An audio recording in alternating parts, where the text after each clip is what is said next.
Hello welcome to cross roads media. ఇప్పుడు మీరు చూడబోతున్నది త్రిపురాంతకం. ఈ ఆలయం పేరు ఎక్కడో విన్నట్టుంది కదా. ఎస్, మీరు అనుకుంటున్నది అదే త్రిపురాంతకం.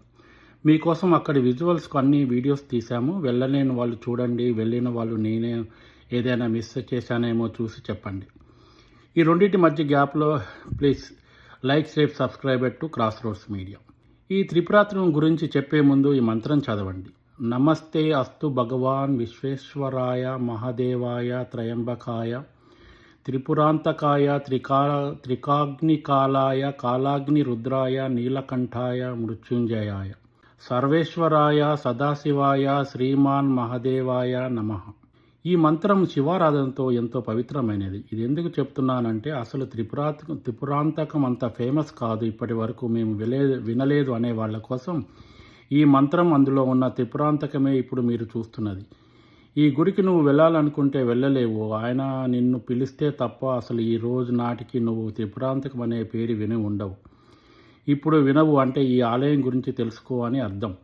గుడి వివరాల్లోకి వెళ్తే ఇక్కడ ఈశ్వరుడు త్రిపురాంతకేశ్వర స్వామి పేరుతో స్వయంభుగా వెలిశారు. ఇక్కడ గుడి కథ ఏంటి అంటే త్రిపురాంతకం అంటే ఏమిటి, ఎందుకు ఈ పేరుతో స్వామిని ఇక్కడి వాళ్ళు పిలుస్తారు అనే విషయం తెలుసుకుందాం. పురాణాల ప్రకారం ఇక్కడ ముగ్గురు రాక్షసులైన అన్నదమ్ములు ఉండేవారు. వాళ్ళు ఘోర తపస్సు చేసి బ్రహ్మదేవుని ప్రసన్నం చేసుకున్నారు. బ్రహ్మణ ఇలా వారం అడిగారు, మేము 3 నగరాలుగా ఉంటాము. ఆ 3 నగరాలు 1000 సంవత్సరాలకు ఒకసారి నక్షత్రాలుగా మారి ఒక వరుసలోకి వస్తాయి. అప్పుడు మమ్మల్ని గురి చూసి ఒకేసారి ఒకే వరుసలో మాకు గురిపెట్టి కొట్టగలిగితే తప్ప మాకు చావు ఉండకూడదు అని వారు వరం కోరుకుంటారు. ఆ ముగ్గురు రాక్షసులు వరం ఇవ్వడానికి వచ్చిన బ్రహ్మ ఏం చేస్తాడు, తదాస్తు అని మాయమైపోయాడు. అదే దొరికిన ఛాన్స్ అని ఆ ముగ్గురు రాక్షసులు ప్రజలను, ఊర్లను, గ్రామాలను, యజ్ఞాలను చేస్తున్న పండితులను, దేవతలను ఆడించేవారు. ఇలా విసిగిపోయిన దేవత గణాలు శివుడే వీళ్ళకు గురువు అని అందరూ కలిసి అక్కడి స్వామిని వేడుకుంటారు. అప్పుడు శివుడు ప్రత్యక్షమై వాళ్ళకు అభయం ఇస్తాడు. ఇక్కడ దేవత గణాలు శివుడిని ప్రార్థిస్తే ఆ పరమశివుడే పార్వతీదేవిని ప్రార్థించగా పార్వతీదేవి సుందరీదేవి అవతారంలో స్వామికి దర్శనమిచ్చి స్వామిలో ఐక్యమవుతుంది. అలా ఐక్యమైన సమయం ఆ రాక్షసులు ఒకటే వరుసకు వచ్చే సమయం ఒకటే అయ్యేసరికి ఆ శివుడు ఆదిశేషుని విల్లుగా విష్ణుదేవుని అభాస్గా తీసుకొని ఆ రాక్షసులను సంహరిస్తాడు. శాప విమోచనం పొందిన ఆ ముగ్గురు శివుణ్ణి ఒక వరం కోరుకుంటాడు. అదేంటంటే మా సంహరణ ఊరికే పోకుండా ప్రతి ఒక్కరికి తెలియాలి స్వామి, మీరు ఇక్కడే ఉండి మా ముగ్గురికి ప్రతీకగా మీరు అమ్మవారు ఇక్కడే ఉండాలని, ఈ నేలను మీరు స్వయంభుగా వెలిసిన ప్రజలకు దర్శనం ఇవ్వాలి అని కోరుకుంటారు. స్వామి అలాగే నన్ను ఈ క్షణం నుంచి త్రిపురేశ్వర స్వామిగా, అమ్మవారిగా, త్రిపుర సుందరి దేవిగా పూజలు అందుకుంటామని శివుడు ఉన్న స్థలంలో శిలగా అవుతాడు. స్వామికి 1 కిలోమీటర్ దూరంలో త్రిపుర సుందరిగా అమ్మవారు వెలిశారు. అక్కడ అమ్మవారు బాలా త్రిపుర సుందరిగా చాలా బాగుంటారు.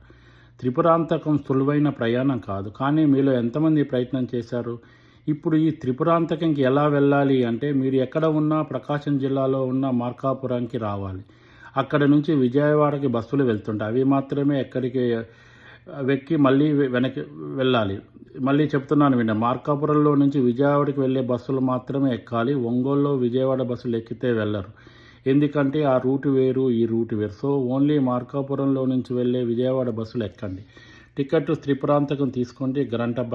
గంట ప్రయాణం ఉంటుంది. మేధావులు మ్యాప్లో చూసుకోవచ్చు, లేదా మీ పక్కన కూర్చుని వాడిని అడిగినా చెప్తారు. స్టాప్ వచ్చాక బస్ దిగగానే ఆటోలు రానుపోను 100 రూపాయలు తీసుకుంటారు. బెస్ట్ రానుపోని మాట్లాడుకోండి. ఈ 2 ఆలయాలను చూపించి మళ్ళీ అక్కడే డ్రాప్ చేస్తారు. మీకు నిద్ర చేయాలి అనుకుంటే ముందే దేవస్థానం అడిగితే వాళ్ళే మీకు హెల్ప్ చేస్తారు, ఉందా లేదా అకామిడేషన్ అని. ఎందుకంటే అక్కడ అన్నీ ఒకేలాగా ఉండదు సిస్టమ్.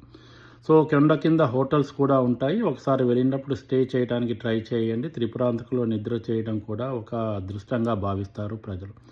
ఇలాంటి మంచి కంటెంట్ కోసం please like, share, subscribe to cross roads media.